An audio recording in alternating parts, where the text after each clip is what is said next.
Question to the elected folks. Why do you run for elected office if you're going to shut down the system? Why do you run for congressional office or Senate if you're not going to fund the government? It seems counterintuitive if you run for office and you don't plan to fund the system. Okay, I have lost my mind as a symptom of dealing with politics for so many years, but let's take a look at the budget problems with just this year. Okay, I find it completely asinine that Congress says, okay, well,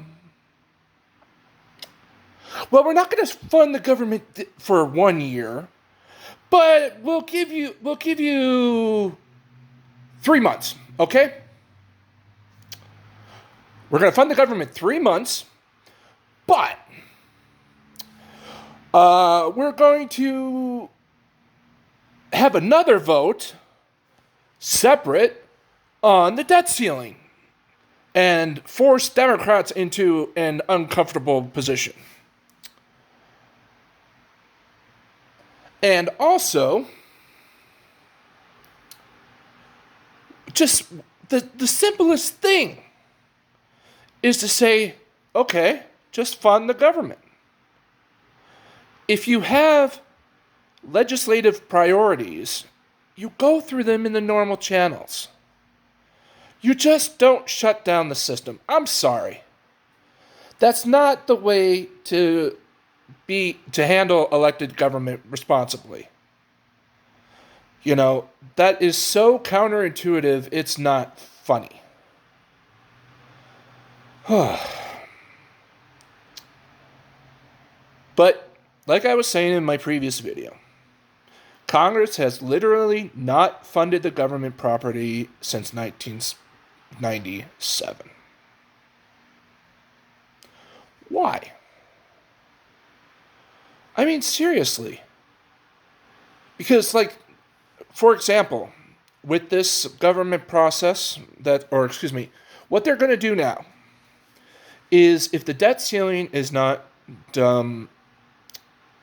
addressed in time, they're going to take billions from the Highway Trust Fund to cover the debt ceiling expenses.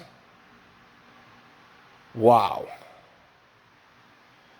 You know, that's just a real good example of what it's like to have money in all different accounts and not have to worry about paying it back. That's truly a rich person's problem.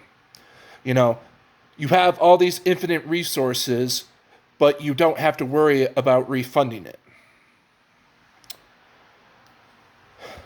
You know, because I really do wish I had the resources to say, okay, well, I'm not going to pay this bill, but I'm going to pay it by taking money from this and never paying it back, but I'm going to take money on interest on this to pay it like that. Because also, the reason why I get so riled up about these debt ceiling fights, because nobody talks about when the government shuts down. Okay, if Joe Manchin wants to harp about, debt and all that, why don't they talk about the fact that when you shut down the government, it actually causes interest. The interest goes, the government is forced to pay a lot of money in interest. So it's just so asinine to me. But that's just my opinion. I'm Todd. I'll see you next time. If you like these videos, hit the subscribe button.